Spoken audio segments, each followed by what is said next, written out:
अस्सलाम वालेकुम guys, welcome to my channel medical tips में आपको खुश आमदीद। आज का हमारा टॉपिक एक टॉपिक प्रेगनेंसी पे है। एक टॉपिक प्रेगनेंसी क्या होती है, इसके क्या क्या कॉजेज़ हैं और ट्रीटमेंट इसका क्या है, आज हम देखेंगे। ये एक इमरजेंसी कंडीशन है, इसको हम नॉर्मली नहीं देख रहे होते और ना ही ये नॉर्मल प्रेगनेंसी में आता है। इसकी एक्टोपिक प्रेगनेंसी होती क्या है कि जब एक नॉर्मल फीमेल का जो अंडा होता है वो अंडेदानी से निकलकर बच्चेदानी में चला जाता है। वहाँ पे जो बच्चे की फर्दर ग्रोथ होती है और बच्चा डेवलप होता है, ये होती है एक नॉर्मल प्रेगनेंसी। एक्टोपिक प्रेगनेंसी में होता ये है कि जो बेबी होता है वो या तो ट्यूब में डेवलप उसकी स्टार्ट हो जाती है या फिर अंडेदानी में या पेट के किसी भी हिस्से में उसकी डेवलपमेंट स्टार्ट हो जाती है।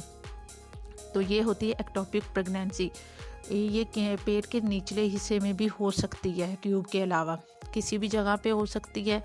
तो ये एक्टोपिक प्रेगनेंसी में आता है, ये नॉर्मल कंसीडर नहीं होती और ना ही ये नॉर्मल कंडीशन है, ये एक एमरजेंसी कंडीशन होती है। तो हम देखते हैं कि इसमें होता क्या क्या है।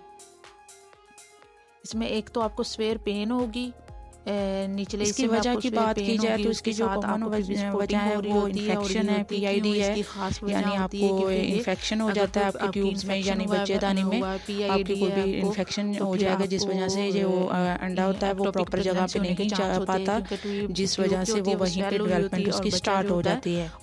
तो इसके अलावा ये जो कंडीशन होती है ये इमरजेंसी है, इसको आपने लाइट नहीं लेना होता है, ये इमरजेंसी सूरत हाल है, इसकी मैनेजमेंट भी इमरजेंसी ही होगी। अब मैनेजमेंट की बात की जाए तो 3 तरह की इसकी मैनेजमेंट हम करते हैं। देखते हैं कि इसकी कंजर्वेटिव मैनेजमेंट, मेडिकल मैनेजमेंट और सर्जिकल मैनेजमेंट। तरह से हम इसको मैनेज कर सकते हैं। कंजर्वेटिव मैनेजमेंट जो होती है उसमें आप किसी मेडिसिन के अलावा किसी सर्जरी के अलावा आप उसकी मैनेजमेंट कर रहे होते हैं। वो होती कब है, जब आपकी अर्ली प्रेगनेंसी होगी यानी हमल बहुत शुरू का होगा, उसमें पेन और ब्लीडिंग आपको बिल्कुल नहीं होगी और बेबी की हार्ट बीट भी नहीं होगी। तो हम एक टेस्ट करवाते हैं बीटा का, अगर तो उसमें उसकी जो लेवल है वो 1000 से कम आता है तो हम उसको कंजर्वेटिव छोड़ देते हैं, वेट करते हैं और उसके फर्दर टेस्ट करवाते रहते हैं टाइम के साथ साथ। करते। ये हो गया कंजर्वेटिव मैनेजमेंट जो कि हम मेडिसिन के अलावा या सर्जरी के अलावा कर रहे होते हैं। अब बात करते हैं मेडिकल मैनेजमेंट कौन सी होती है। उसमें हम सबसे पहले देखते हैं बेबी का साइज। अगर तो बेबी का साइज 3 सेंटीमीटर के अराउंड होगा और पेन भी नहीं होगी, ब्लीडिंग भी नहीं होगी, तो उसका जो लेवल होगा, जो टेस्ट का लेवल करवाते हैं वो 1500 से अगर कम होगा तो फिर हम उसको मेडिकल मैनेजमेंट से मैनेज करेंगे। मेडिकल में हम उसको एक इंजेक्शन लगाते हैं जिससे वो आपको डिसाइड करती है आपके डॉक्टर, इंजेक्शन लगेगा और उसके बाद आपके टेस्ट करवाते रहते हैं और देखते रहते हैं कितनी प्रोग्रेस हो गई है, क्या क्या इफेक्ट हुआ है। ये होगी मेडिकल मैनेजमेंट में। अब आप बात करते हैं सर्जरी की।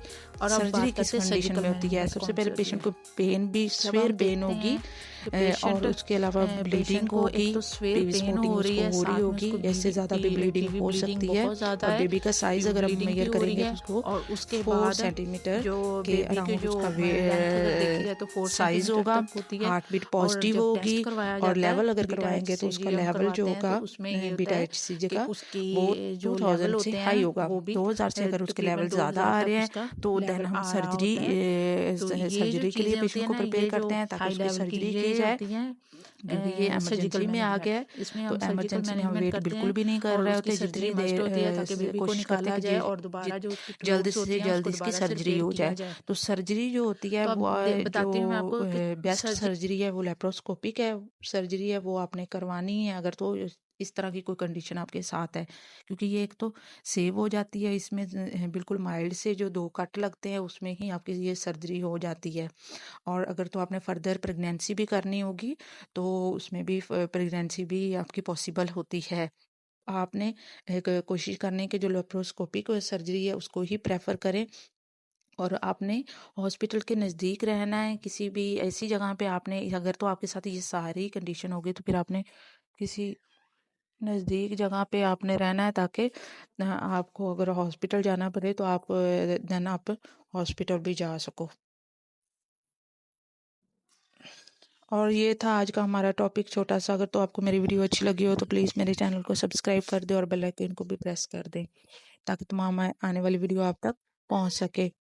तो इसके अलावा अगर आप किसी और टॉपिक पे आपको बात करनी है, आपको लग रहा हो किसी टॉपिक पे वीडियो होनी चाहिए, तो आप मुझे कमेंट बॉक्स में आप बता सकते हैं। मैं उस टॉपिक पे आपके लिए वीडियो लेकर आऊँगी। तो थैंक्स फॉर वॉचिंग। अपना ख्याल रखिएगा और दुआओं में याद रखिएगा। अल्लाह हाफिज़।